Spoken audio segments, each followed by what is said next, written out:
Please subscribe to this channel and support us so we can post new sci-fi stories every day. Your support keeps us going. The void stretched endlessly, littered with the twisted remains of 1,000 starships. Hulls cracked open like eggshells drifted in silent procession, their hulking forms casting shadows across distant stars. Among the wreckage, alien insignias told the story of a dozen fallen empires, the proud banners of the Zethkari Dominion, the crystalline emblems of the hegemony, the bioorganic crests of the swarm lords, all reduced to debris by a single vessel whose name had become legend. The USS, the Galactic War Council, had convened in their ivory towers months before, their representatives sneering at holographic displays of Earth's burning colonies. Primitive fire users, the Zethkari ambassador had spat, his mandibles clicking with disdain. Their fleets scatter like frightened insects. Why waste resources on such vermin? The assembled delegates had laughed, their various forms of mirth creating a cacophony of alien sounds. They saw humanity as they always had, weak, desperate, clinging to life in a galaxy that had no place for them. How wrong they would be. Earth's final gamble had been born in desperation. With colonies ablaze across the rimworlds and the remnants of humanity's fleet retreating toward the core systems, the military council made an unprecedented decision. Deep in the lunar shipyards, hidden beneath layers of classified clearance and quantum encryption, lay humanity's most dangerous secretor, prototype warship that violated every treaty and moral boundary known to civilized space. The USS Blackstar emerged from its berth like a living shadow, its obsidian hull drinking starlight, until it seemed to bend reality around its edges. Experimental weapon systems lined its frame like the spines of some primordial beast, each one capable of cracking planets. The crew that boarded spoke in whispers, knowing they stepped aboard their own tomb. Captain Marcus Reid stood before his assembled officers in the briefing room, his weathered face illuminated by the tactical displays showing humanity's dwindling territory. "This ship will not return," he said, his voice carrying the weight of absolute certainty. "But if we succeed, neither will our enemies. We are not heroes on a rescue mission. We are extinction itself, wrapped in steel and fury."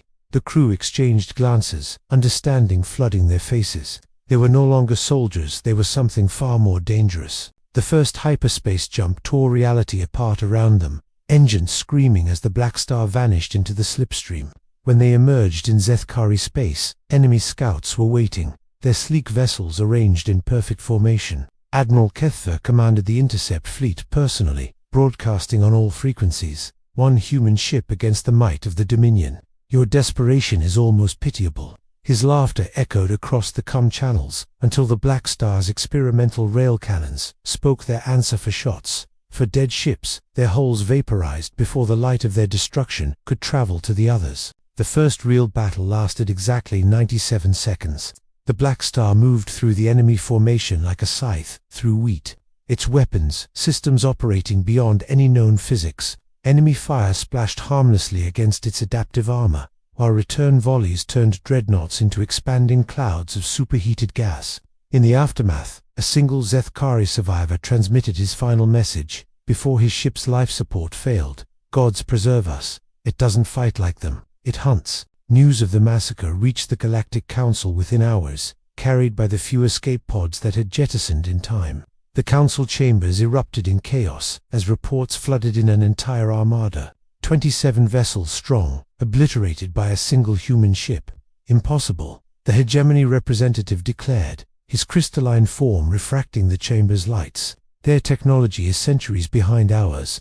But the evidence was undeniable, broadcast across every news network in known space. The USS Blackstar had entered the war. Navigator Chen made nervous jokes about their first victory as she plotted their next jump, while Chief Engineer Rodriguez worked frantically to contain the reactor overload warnings that flashed red across his displays. The Blackstar's experimental systems pushed the boundaries of physics itself, and holding that much power in check required constant vigilance.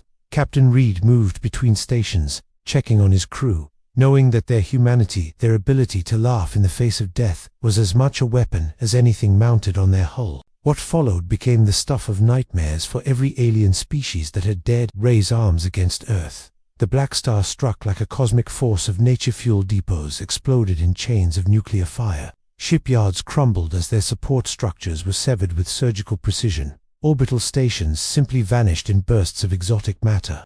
No survivors were left to tell the tale of how they died. The ship moved through enemy territory like death itself, leaving only silence and wreckage in its wake. A captured transmission from a Swarmlord hive ship played across human resistance networks. It hunts us in the dark between stars.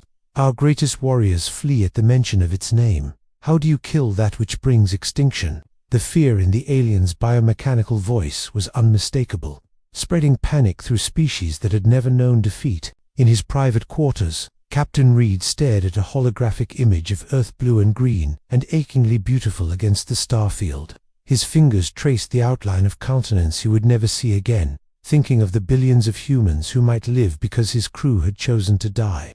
"We're already dead," he whispered to the darkness. "But maybe we can buy the living a chance to see tomorrow." The first super dreadnought they encountered dwarfed the Blackstar like a whale beside a minnow. 20 kilometers of armored death, bristling with weapons that could sterilize worlds. The battle raged across 3 star systems as the human ship danced between killing blows, using a star's corona as cover before emerging to deliver devastating strikes. When the dreadnought's reactor core breached, taking half a solar system's asteroid belt with it, the surviving crew members actually cheered a sound that had become rare aboard their ship of the damned. The aliens deployed their bioweapons, next genetic leviathans grown in orbital labs, each one the size of a cruiser and engineered for one purpose: killing humans. The creatures' living hulls could adapt to energy weapons, their organic weaponry self-repairing and evolving mid-battle. The Blackstar's experimental plasma lances answered with streams of contained stellar fire,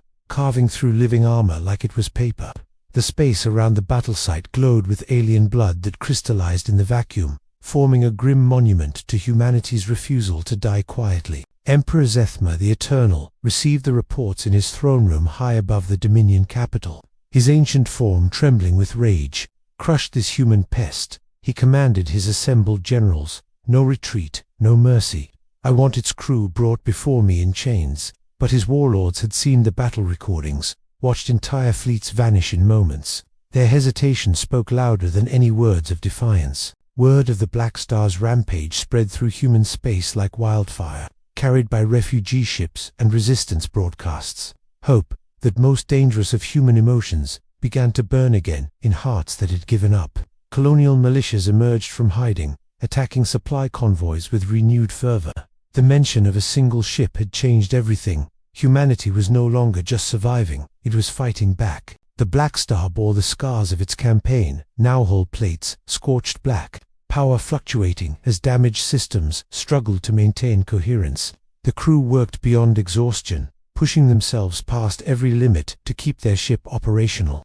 They held funeral services in the cargo bay, releasing the caskets of fallen comrades into the void, while Captain Reid whispered words that had become ritual. "Your sacrifice fuels the fire that will burn our enemies to ash." Alien propaganda networks broadcast messages of reassurance to their panicking populations. The Blackstar is a myth, human desperation given form. One ship cannot threaten the combined might of our fleets.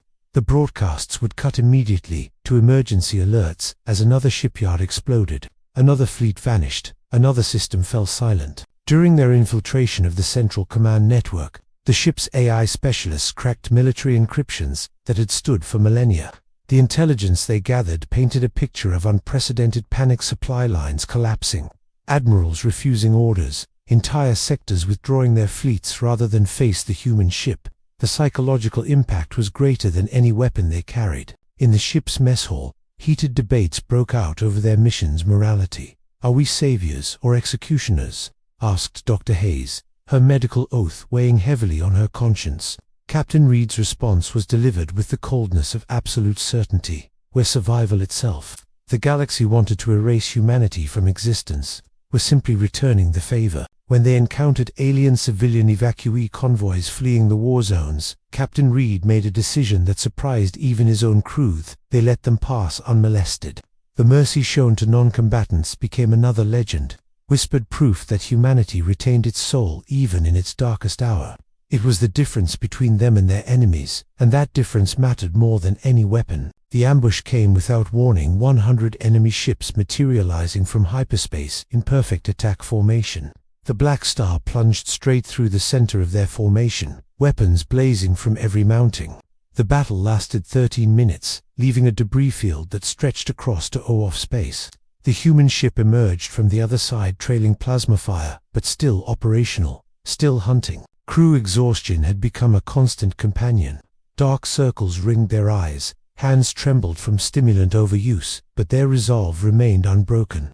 They had become something beyond human angels of death, carrying out divine retribution against those who would dare threaten Earth. The final debate in the Galactic Council was brief but decisive. Half the representatives argued for immediate peace negotiations, while the other half demanded the complete extermination of humanity before the Blackstar inspired others to follow its example.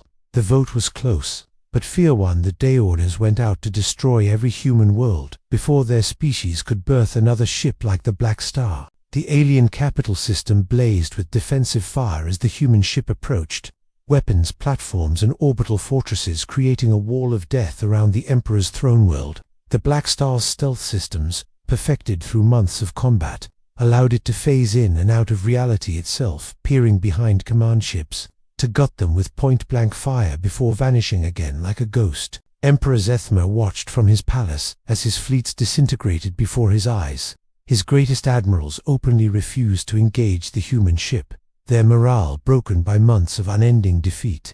The Emperor's rage turned to something colder, more dangerous, the recognition that he was witnessing the death of everything he had built. The crew's brief contemplation of mutiny ended when they realized the truth. Their mission had evolved beyond simple revenge. They were buying time for humanity to recover, to rebuild, to ensure that no alien species would ever again dare threaten the children of Earth. In the reactor room, they clasped hands and made their final vow. We fight to the last breath, for the last hope, until the last star burns cold. The planet cracker weapon deployed by the desperate aliens was a weapon of last resort, a device capable of splitting worlds in half. The Blackstar intercepted it in deep space, the duel between ship and superweapon scarring reality itself. When the dust settled, the human ship was barely operational, its hull glowing with residual radiation, reactor approaching critical overload. Captain Reid gave his final order with the calm of absolute certainty. One last run, make it count. The crew moved to their stations with the precision of a ritual, each knowing their part in humanity's final gambit. Music swelled through the ship's speakers, Earth, classical, Beethoven's Ninth, the sound of humanity's greatest achievement, playing as they prepared for their greatest sacrifice. The dive into the alien capital armada was madness, given form, hundreds of ships firing simultaneously as the Blackstar plunged through their ranks like a falling star.